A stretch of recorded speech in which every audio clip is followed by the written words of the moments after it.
जी हां, बिहार से पहले गिरेगी केंद्र की मोदी सरकार। नीतीश, नायडू, चिराग, अनुप्रिया पटेल, जयंत शिंदे, अजीत पवार, पटनायक आ गए एक साथ। एनडीए का आंकड़ा 293 से घट करके हो गया 247। मोदी शाह का समय खत्म। तो क्या केंद्र की मोदी सरकार गिरने वाली है? क्या नीतीश कुमार ने बिहार की स्थितियों पर केंद्र को जवाब देने के लिए अब केंद्र की सरकार को ही गिराने का फैसला ले लिया है? क्या बिहार से पहले केंद्र की मोदी सरकार गिर जाएगी? क्या नीतीश कुमार के खिलाफ में मोदी और शाह अगर कोई ऐसा कड़ा और बड़ा कदम उठाते हैं तो उससे पहले ही केंद्र की मोदी सरकार गिरा करके नीतीश एक झटके में कई खेल करने वाले हैं? दोस्तों, यही स्थिति इस वक्त है जब मौजूदा वक्त में बिहार से लेकर के दिल्ली तक राजनीतिक पारा इस जनवरी की शुरुआत में जिस तौर पर सर्दी कड़ाके की है, उसके खिलाफ राजनीति का पारा मानो मई जून जैसा हो गया है दोस्तों। क्योंकि जो बातें मैं आपको बताने जा रहा हूं, जो खबर मैं आपको देने जा रहा हूं, वो चौंकाएगी बीजेपी समर्थकों को, एनडीए वोटर्स को और मोदी शाह के चाहने वालों को। क्योंकि दोस्तों, एनडीए का आंकड़ा मौजूदा वक्त में आज की डेट में 293 से घट करके 247 पर आ गया है। कैसे, आपको एक एक करके बता रहा हूं, मगर आपसे अपील कि इस वीडियो को अंत तक जरूर देखें, क्योंकि एक ऐसी खबर है जो कि इस वक्त बिहार से पहले केंद्र की सरकार गिरने की खबर के बारे में अलग अलग तरीके से जो चर्चाएं हैं उस पर यह सटीक विश्लेषण है दोस्तों, और जिसमें लॉजिक है, तथ्य है, फिगर है, फैक्ट्स हैं। दोस्तों, मोदी और शाह के लिए बड़ा आसान था बिहार में नीतीश कुमार को रोकना, और नीतीश कुमार को रोकने के लिए अलग अलग तरीके के हथकंडों का प्रयोग, जैसा कि चर्चाएं इस वक्त चल रही हैं, किया जा रहा है। हमने आपको पिछले वीडियो में दिखाया और बताया कि किस तौर पर राष्ट्रपति शासन का भी दांव चलने की कोशिश की गई, मगर उसे खारिज किस तौर पर उसको फेल किया नीतीश कुमार ने। मगर दोस्तों, क्या एनडीए का आंकड़ा वाकई 293 से घट करके 247 पर इस वक्त आ गया है? क्या केंद्र की मोदी सरकार पहले गिराएंगे नीतीश कुमार, और उसके बाद में बिहार में तो अगर केंद्र की सरकार गिर गई तो फिर बिहार में तो कुछ बचा ही नहीं। बिहार अपने आप इंडिया गठबंधन के पास में होगा दोस्तों। मोदी और शाह चाहकर भी कुछ नहीं कर पाएंगे। क्या यही वो वजह है जिसमें नीतीश ने अपना गोल चेंज कर दिया कि साहब बिहार तो है ही है, उससे पहले केंद्र की सरकार का जरा हिसाब किताब कर लिया जाए? और ऐसा करने में नीतीश कुमार के दोनों हाथ में लड्डू नहीं, दोनों हाथ में तो लड्डू हैं। सामने जो दिख रहा है उसमें ऐसा राजनीतिक भविष्य है जिसकी कल्पना विश्व के अंदर बड़े से बड़े राजनेता करते हैं दोस्तों। वो सारे सपने नीतीश कुमार के पूरे हो सकते हैं दोस्तों। इस वक्त 247 का आंकड़ा एनडीए का क्यों है, सबसे पहले आप ये समझ लीजिए कैसे। 240 सीटें हैं भारतीय जनता पार्टी की, एनडीए के सहयोगियों के साथ में मिलकर के 293 पर पहुंचते हैं, मगर 40 सांसद इनसे अलग होने के लिए लगभग आपस में बातचीत कर चुके हैं। वो 40 सांसद अगर घटा दिया जाए 293 में से तो आंकड़ा 247 पर आकर के सिमट जाता है। यानी कि दोस्तों 25 सीटें, जी हां 25 सीटें 272 के बहुमत के आंकड़े से नीचे खिसक जाती है एनडीए। कोई सवाल ही नहीं रहता जोड़ तोड़ करके केंद्र में सरकार में बने रहने का, बहुमत साबित ही नहीं कर पाएंगे। अब ऐसे में इंडिया गठबंधन की सरकार बनेगी, नीतीश प्रधानमंत्री होंगे नहीं होंगे वो क्या एक अलग बहस है, मगर सरकार गिरेगी कैसे? दोस्तों, मैंने कि जैसा कि आपको बताया इसकी शुरुआत में, आज की अपने इस वीडियो की शुरुआत में, कि आंकड़ा क्या है, आखिर क्या किया है नीतीश कुमार ने।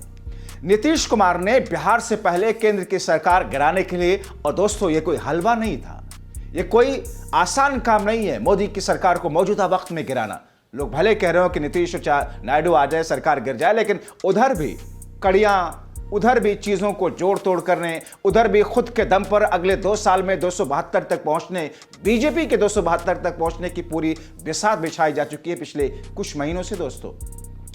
मगर नीतीश कुमार ने चंद्रबाबू नायडू, चिराग पासवान, वो चिराग पासवान जो नीतीश कुमार की पार्टी के खिलाफ में 2020 के विधानसभा चुनाव में उन्होंने अपनी पार्टी खड़ी करके अपनी अलग से प्रत्याशियों को उतार दिया था, नीतीश को 45 पे पहुंचा दिया था। चिराग पासवान, नीतीश, नायडू, चिराग पासवान, अनुप्रिया पटेल, आशीष पटेल और अनुप्रिया पटेल का तेवर आपने कल देखा, हमने आपको दिखाया किस तौर पर उन्होंने सीधे सीधे धमकी दी है योगी सरकार को, चेताया है मोदी सरकार को। अनुप्रिया पटेल, जयंत चौधरी, वो जयंत चौधरी जिनके एक प्रवक्ता ने हाल में ही अमित शाह के बयान के खिलाफ में खुल करके कहा था कि यह सब अपमान है, माफी मांगनी पड़ेगी। जयंत चौधरी के 2 सांसद हैं और ऐसी स्थिति में जयंत चौधरी मंत्री तो हैं, लेकिन जयंत चौधरी के बारे में, उनके पिता के बारे में भी ये कहा जाता रहा कि सब राजनीति के मौसम के वो जानकार हैं, मौसम वैज्ञानिक रहे वो, जहां सरकार वहां वो रहते हैं, तो उनको तो सरकार में रहने से मतलब है। अगर ये सरकार गिर जाती, इंडिया गठबंधन में मंत्री बन जाएंगे। जयंत चौधरी, एकनाथ शिंदे, जिनको अपना राजनीतिक भविष्य, अपनी पार्टी का राजनीतिक भविष्य खतरे में दिखाई देता है, नाराज हैं। अजीत पवार मौजूदा वक्त में जिनके पास में एक ही सांसद हैं दोस्तों, लेकिन अजीत पवार भी इस लाइन पर सोच रहे हैं। बीजू जनता दल के नवीन पटनायक, जिनके पास में सांसदों के बारे में भले मायूसी हो, लेकिन वो भी किस तौर पर सोच रहे। पवन कल्याण और जेडीएस भी 2 सांसदों वाली, और अगर पवन कल्याण जेडीएस को जोड़ दिया जाए तो साहब यह आंकड़ा घट करके एनडीए का और नीचे आ जाएगा, 245 पर आ जाएगा दोस्तों। और ये जो आंकड़ा है, इसके लिए नीतीश कुमार ने एक एक करके अपने अंदाज में बातचीत करके लगभग सबसे एक सहमति ले ली है। यानी कि अगर कोई बड़ा फैसला मोदी सरकार करती है तो फिर नीतीश कुमार अपने इन सिपहसालारों के साथ में एक झटके में दिल्ली का किला फतह कर लेंगे दोस्तों।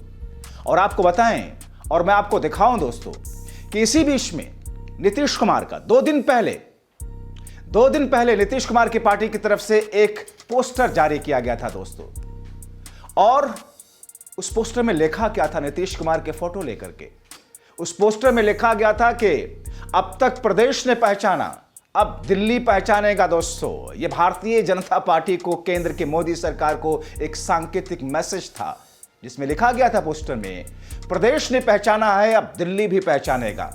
वो संकेत तो था ही, मगर नीतीश कुमार ने जिस अंदाज में गोटियां फिट की, लोग ये कह रहे हैं कि नीतीश कुमार तो खामोश हैं, नीतीश कुमार तो कुछ बोल ही नहीं रहे हैं। नीतीश कुमार की पार्टी की तरफ से ललन सिंह और संजय झा तो अलग तरीके से कह रहे हैं कि एनडीए के साथ थे हैं, मजबूती के साथ में बने रहेंगे, ये सब कुछ नहीं होगा, महज हवाई है। दोस्तों, नीतीश कुमार राजनीति के वो योद्धा हैं जिन्होंने लगातार 3 दशकों से अपना प्रभाव पूरे देश के अंदर छोड़ा है, और किस तौर पर छोड़ा है वो आपने देखा है। नीतीश कुमार के बारे में उनके विरोधी भी ये कहते हैं कि साहब नीतीश कुमार क्या कहते हैं, क्या करते हैं, क्या सोचते हैं, क्या दिमाग में चल रहा है, क्या फैसला लेंगे, ये कोई नहीं जानता। कब कौन सा बड़ा फैसला ले लेंगे और डेयरिंग अंदाज में एक झटके में फैसला ले लेंगे। क्योंकि दोस्तों, बिहार में स्थितियां तभी अनुकूल हो सकती है नीतीश कुमार के लिए। नंबर 2 की थ्योरी अगर मैं आपको बताऊं, एक स्थिति है जो सामान्य दिख रही है, लेकिन अगर राज्यपाल और विधानसभा के अध्यक्ष, बिहार विधानसभा के अध्यक्ष, अभी वहां पर बजट सेशन आने वाला है, और राज्यपाल ने अगर अपने स्तर पर खेल किया तो महाराष्ट्र और कर्नाटका वाली स्थिति बिहार में हो सकती है। इसीलिए नीतीश कुमार ने यह ठान लिया कि बिहार से पहले केंद्र की सरकार गिराएं। इसीलिए वो खामोश हैं, इसीलिए वो नंबर्स जुटाने की कोशिश में लगे हुए हैं। इसीलिए उन्होंने अपने इन तमाम सहयोगियों से बातचीत करके एक ऐसी रणनीति तैयार की है जिस रणनीति के आधार पर केंद्र की मोदी सरकार एक झटके में गिर जाएगी दोस्तों। और अगर ऐसा हुआ तो देश की राजनीति में भूचाल होगा। अगर ऐसा हुआ तो देश की राजनीति में एक ऐसा नया मोड़ आएगा जिस नए मोड़ के बारे में मोदी और शाह ने शायद सोचा भी नहीं होगा।